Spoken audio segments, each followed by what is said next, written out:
When my daughter's perfect college life turned into a medical nightmare. When my daughter Emma called me sobbing at 2 a.m. on a Thursday in March, barely able to breathe between words, I knew something was terribly wrong. She'd never been a dramatic kid. If anything, she was almost too independent for her own good. So hearing her gasping voice telling me she was in the campus medical center again for the third time in 2 weeks sent ice through my veins. "Mom, I can't do this anymore," she whispered into the phone. "Something's wrong with me. Really wrong. My allergies are getting worse and my medication isn't working at all. I missed another exam today because I couldn't stop coughing and my eyes were swollen shut."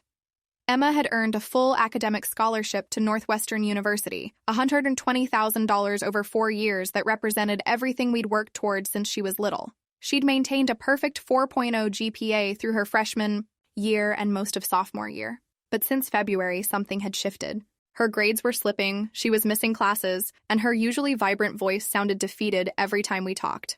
The worst part? Her roommate Taya seemed to be thriving while Emma struggled. Every conversation included updates about how Taya was acing every exam, volunteering for extra credit projects, and impressing professors. Meanwhile, my daughter, who'd never missed a deadline in her life, was falling behind because she could barely function during allergy season. That night, something in her voice made me grab my keys without a second thought. I was driving from Milwaukee to Evanston at 3 a.m. because maternal instinct doesn't follow visiting hours. But as I replayed our conversation during that dark drive, doubt crept in. Maybe I was overreacting. Maybe college was just harder than we'd expected. And Emma was finally hitting her academic wall like so many brilliant kids do when they leave their small pond for the ocean. Update. For those asking why I didn't suspect something earlier, Emma's always had severe pollen allergies. Spring at Northwestern is brutal for her, so seasonal struggles seemed normal. I trusted her medication was working. Sometimes the most obvious answer isn't the right one. Have you ever ignored red flags because the situation seemed too normal? To question, Emma's allergy struggles weren't new. She'd been dealing with severe reactions to tree pollen, grass, and ragweed since she was 7. Every spring was a battle, but we'd found a solid routine with her allergist back home. Daily Zartec, emergency inhaler, and a prescription nasal spray that cost me $180 a month even with insurance. Small price for her comfort and academic success. When she left for Northwestern, I'd made sure she had everything mapped out. Her student health insurance covered visits to the campus medical center, and I'd personally driven up in August to meet with Dr. Martinez, the physician who'd be monitoring her care. We discussed her complete medical history, medication schedule, and emergency protocols. Everything seemed bulletproof. The first year went smoothly. Emma adjusted to dorm life, made friends, and maintained her scholarship requirements without breaking a sweat. Her roommate freshman year, Kelly, was understanding about Emma's medical needs and even helped remind her about medication timing during finals week.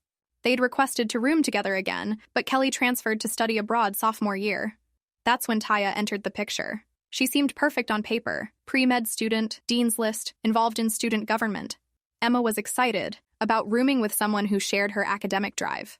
They'd connected through the university's roommate matching system, bonding over their shared love of early morning study sessions and organizational systems that would make Marie Kondo weep with joy.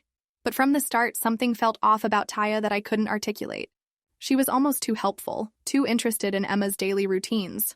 During Parents' Weekend in October, I watched her hover around Emma, asking detailed questions about her medication schedule, offering to organize her pills into daily containers, constantly suggesting improvements to Emma's study habits. When I mentioned it to Emma later, she brushed off my concerns. She's just really type A, Mom. You know how pre-med students are. Looking back, I realized Taya was conducting research. She'd learned that Emma's scholarship had performance requirements, maintaining a 3.5 GPA minimum. She'd discovered that Emma's worst allergy season coincided with spring semester finals, and she'd identified the exact medications that kept Emma functional during the most academically critical time of year. Spring semester started with promise. Emma was enrolled in organic chemistry, advanced statistics, and a literature seminar that would count toward her English minor. All challenging courses, but nothing she couldn't handle based on her track record. She'd even landed a research position with Professor Williams in the psychology department, exactly the kind of opportunity that would strengthen her graduate school applications. Then February hit, and everything started falling apart in slow motion. It began with Emma mentioning she felt off during our weekly Sunday calls. Nothing dramatic, just more tired than usual, harder to concentrate, eyes feeling scratchy even indoors. I suggested she start her allergy medications early, since Chicago's winters had been milder than usual and tree pollen might be starting early. I've been taking everything on schedule, she assured me. Maybe I need to ask Dr. Martinez about adjusting the dosage. By mid-February, she was calling twice a week with updates about feeling foggy during lectures, struggling to focus during study sessions, and experiencing what she described as brain fog that made reading assignments take twice as long. Her first exam in organic chemistry, a subject she'd aced in high school, came back with a C+. Emma had never received a C+ in her life. The worst part was watching her confidence crumble. She started questioning everything: her intelligence, her work ethic, her worthiness for the scholarship. Meanwhile, Taya was having the best semester of her college career. She'd somehow improved her GPA to a perfect 4.0, was volunteering for extra credit in every class, and had started a study group that Emma was too sick to attend. She's been so amazing, Emma told me during one particularly rough phone call. I don't know what I'd do without her help. She even refilled my prescriptions last week when I was too sick to leave the dorm. That comment made something twist in my stomach, but I pushed the feeling aside. Emma needed support, and Taya was providing it. But doubt was growing. Not about Taya specifically, but about the whole situation. Emma's symptoms seemed too severe, too persistent, for someone who'd been managing allergies successfully for over a decade. March brought full disaster mode. Emma's allergy symptoms exploded into something I'd never seen before: severe congestion that lasted all day, eyes so swollen she could barely see, coughing fits that kept her awake all night. She missed 2 exams because she literally couldn't function, and Professor Williams expressed concern about her ability to continue the research position. The breaking point came during Emma's spring break visit home. She looked terrible, pale, exhausted, with dark circles under her eyes that makeup couldn't hide. Her allergist, Dr. Peterson, was baffled by her worsening symptoms despite consistent medication. He ran blood tests that showed elevated markers, consistent with prolonged allergic reactions, but her medication levels should have been controlling everything. I want to see exactly what you've been taking, Dr. Peterson said during the appointment. Bring me the actual pill bottles from your dorm when you go back. Emma nodded, but I noticed she looked uncomfortable with the request. Later, when I asked her about it, she admitted she wasn't entirely sure where her current bottles were. Taya had been helping organize her medications, and everything had gotten mixed around during a recent room cleaning. That was the first real red flag. Emma had been obsessively organized about her medications since middle school. The idea that she'd lost track of them was completely out of character. 2 weeks after returning to campus, Emma was in the emergency room at Northwestern Memorial Hospital with the worst allergic reaction of her life. That's when I got the 2 a.m. phone call that changed everything. The drive to Evanston felt endless. Emma had sounded so broken, so defeated when she called from the hospital. The attending physician had stabilized her with IV antihistamines and steroids, but they were keeping her overnight for observation. Her oxygen levels had dropped during the reaction, and they wanted to monitor her respiratory function. I found her in a hospital bed at 6 a.m., looking smaller than she had since middle school. Her face was still puffy from the reaction, and she had an IV in her arm pumping her full of medications that should have been preventing this entire situation. I brought your inhaler from the dorm, Taya said, appearing beside Emma's bed with a plastic bag of items. She looked perfectly put together despite the early hour, hair in a neat ponytail, clothes that looked like she'd carefully selected them rather than thrown on whatever was closest. And your allergy pills, in case the doctors need to see them. Something about her eagerness to help made my skin crawl, especially given my growing suspicions. But I was too focused on Emma to analyze the feeling. Dr. Martinez arrived an hour later for rounds, and his confusion was evident as he reviewed Emma's chart. Her symptoms didn't match her medication regimen, and the severity of her reactions had escalated beyond anything her medical history would predict. I'd like to run some tests on your current medications, he told Emma. Sometimes manufacturing inconsistencies can affect drug efficacy, and we want to rule out any issues with what you've been taking. Taya's face went completely white, just for a split second. So quickly I almost missed it. But something shifted in her expression, like she'd just heard something she wasn't expecting. That's probably unnecessary, she said quickly. Emma's been taking the same medications for months. Maybe she just needs a stronger prescription. Dr. Martinez gave her a sharp look. In my experience, doctors don't appreciate medical advice from undergraduate students. He took the pill bottles Taya had brought from the dorm without further comment. The lab results came back 6 hours later. Emma's allergy medications contained no active pharmaceutical ingredients whatsoever. They were sophisticated counterfeits, perfectly replicated packaging, identical appearance, but filled with basic vitamin B complex and calcium supplements. Update. The moment we realized Emma had been taking vitamins instead of allergy meds, everything clicked into place. 3 months of sabotage, perfectly timed to destroy her scholarship. Taya's panicked face when the doctor mentioned testing was the first crack in her perfect facade. Do you think people are capable of this level of calculated cruelty? The discovery that Emma's medications had been replaced with elaborate counterfeits sent shockwaves through everyone involved. Dr. Martinez immediately called campus security, and within hours, we had Northwestern's Dean of Students, campus police, and a detective from the Evanston Police Department crowded into a conference room at the Student Health Center. Emma was still processing the revelation that someone had been systematically sabotaging her health for months. Not with anything overtly harmful, but with the absence of what she needed to function. During peak allergy season in Chicago, withholding her medications was essentially guaranteeing severe reactions that would interfere with her academic performance. "I don't understand," Emma kept repeating, staring at the pill bottles that had contained useless supplements. "They look exactly like my real medications. Even the batch numbers and expiration dates match." Detective Rodriguez examined the counterfeit bottles with growing amazement. These weren't crude replicas, they were pharmaceutical-grade counterfeits that would have required significant planning, resources, and connections to create. Someone had gone to extraordinary lengths to make them identical to Emma's prescribed medications. This level of sophistication suggests we're dealing with someone who understands pharmaceutical packaging and has access to professional printing equipment, he explained. This wasn't a college prank. This was a calculated long-term operation. Campus security pulled footage from the hallway cameras outside their dorm room. The videos showed Taya entering and leaving their shared space at odd hours when Emma was in class or at the library. More damning, they captured her on 3 separate occasions carrying small packages that matched the size and shape of pharmaceutical shipments. But the breakthrough came when they examined Taya's computer. A search warrant revealed months of research into Emma's medical history, scholarship requirements, and Northwestern's academic policies. She'd compiled detailed spreadsheets tracking Emma's class schedule, exam dates, and medication timing. Most disturbing was a document titled Project Transition that laid out a timeline for Emma's academic decline and Taya's positioning as the replacement scholarship recipient. The investigation revealed that Taya had been purchasing counterfeit medications through dark web pharmaceutical networks, the same channels used by international drug counterfeiters. She'd spent over $3,000 creating perfect replicas of Emma's prescriptions, systematically replacing them every few days to maintain the illusion that Emma was taking proper medication. But what made this case particularly chilling was Taya's psychological profile. Interviews with her previous roommate revealed a pattern of competitive behavior that had escalated over time. During freshman year, her roommate had experienced mysterious equipment failures during important laboratory assignments. While nothing was ever proven, the pattern of targeting competitors' vulnerabilities was clearly established.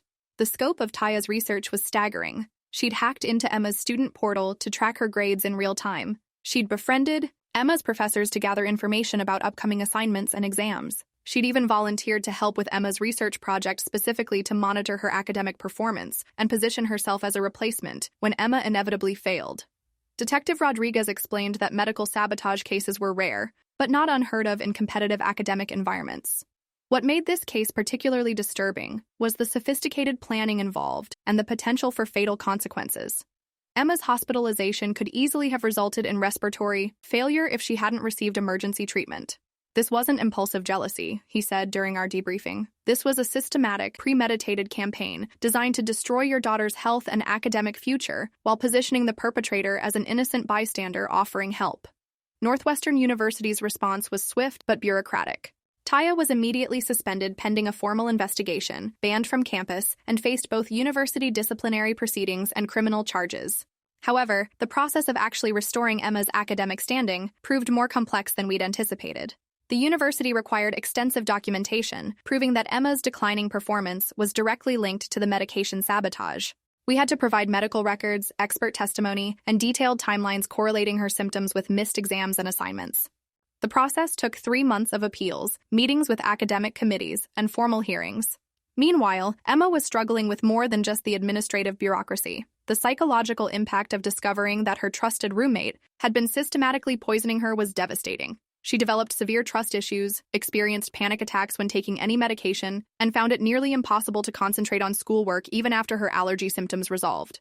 Taya's criminal trial revealed the full extent of her obsession with Emma's scholarship. Prosecutors presented evidence that she'd been planning the sabotage since the beginning of sophomore year, researching Emma's medical needs and vulnerabilities, with the methodical precision of a graduate-level research project. Her apartment was filled with detailed charts tracking Emma's academic performance, copies of scholarship requirements, and extensive notes about Northwestern's policies for transferring financial aid. The psychological evaluation ordered by the WER court revealed someone with narcissistic personality disorder and an extreme inability to accept academic competition. Taya genuinely believed she deserved Emma's scholarship more than Emma did, and she'd convinced herself that her sabotage was merely leveling the playing field rather than attempted harm. But perhaps most disturbing was Taya's complete lack of remorse throughout the legal proceedings. She maintained that competitive academic environments required strategic thinking and that she'd simply been more creative than other students in pursuing opportunities. She argued that Emma was too dependent on medication anyway, and that learning to function without chemical assistance would ultimately make her stronger. The sentencing reflected the severity of the crime. Taya received 2 years in state prison for reckless endangerment, fraud, and criminal tampering. She was also required to pay Emma's medical expenses, academic support costs, and restitution for the scholarship money that had been put at risk. The judge specifically noted that medical sabotage represented a particularly heinous form of assault that could have resulted in death. However, the university's investigation revealed additional academic fraud that extended far beyond her sabotage of Emma. Taya had been cheating in multiple classes, plagiarizing research papers, and had even paid other students to complete assignments for her. Her seemingly perfect GPA was built on systematic academic dishonesty that stretched back to freshman year. Emma's recovery proved more challenging than any of us had anticipated. While her physical symptoms resolved once she resumed proper medication, the psychological trauma was profound and lasting. She struggled with paranoia about food and medication safety, had difficulty trusting new people, and experienced severe anxiety about academic performance that persisted even after her grades improved. We enrolled her in intensive therapy and took a medical leave of absence for the remainder of sophomore year. The university was supportive, allowing her to retake missed exams and providing additional academic accommodations. Her scholarship was not only preserved but enhanced with additional mental health support services. Emma returned to Northwestern for junior year with a single room and a comprehensive support system. The university had implemented new policies requiring better oversight of students with medical conditions and providing secure storage options for prescription medications. They also enhanced their mental health services and created a support group for students who had experienced academic sabotage or harassment. The recovery process was gradual and difficult. Emma struggled with trust issues that affected her ability to form new friendships and study partnerships. She experienced flashbacks and anxiety attacks when discussing her sophomore year experiences. Some days she questioned whether returning to Northwestern was worth the emotional toll of being in the environment where she'd been victimized.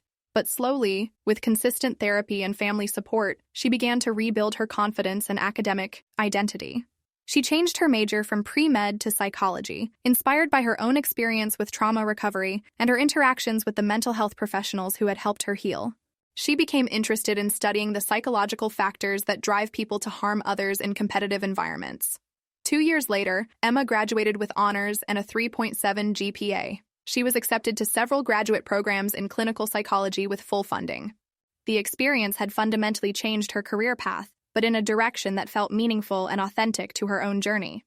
Taya was released after serving 18 months and moved back to her home state. The criminal record and university ban effectively ended her dreams of medical school, and she struggled to find acceptance at other institutions willing to overlook her conviction for academic sabotage. Last we heard, she was working retail jobs and taking community college classes, but her prospects for professional advancement remained severely limited. The case garnered significant media attention and led to policy changes at universities across the country regarding roommate screening processes, medication security protocols, and support systems for students experiencing academic sabotage. Northwestern now requires students with serious medical conditions to register with Student Health Services and provides secure, monitored storage for prescription medications. Emma and I have processed the experience through extensive therapy and family conversations. The hardest part was accepting that someone she'd trusted and cared about had been systematically trying to destroy her future for months. The betrayal felt more personal than a random act of violence. Taya had shared meals with Emma, listened to her worries about school, and comforted her during the very health crises she was secretly causing. But Emma has emerged stronger and more self-aware than ever. She's planning to specialize in trauma psychology, inspired partly by her own recovery journey and her desire to help other victims of systematic psychological abuse. She wants to research the competitive dynamics that drive people to harm others and develop better intervention strategies for academic environments. Update: Emma just finished her first year of graduate school with a 4.0 GPA and is conducting research on competitive personality disorders in academic settings. She says the experience taught her that psychology requires understanding both victims and perpetrators. Taya's sabotage was like a case study in narcissistic manipulation, devastating but ultimately educational. Sometimes our worst experiences become our greatest teachers. Would you have been able to forgive someone who systematically tried to destroy your future?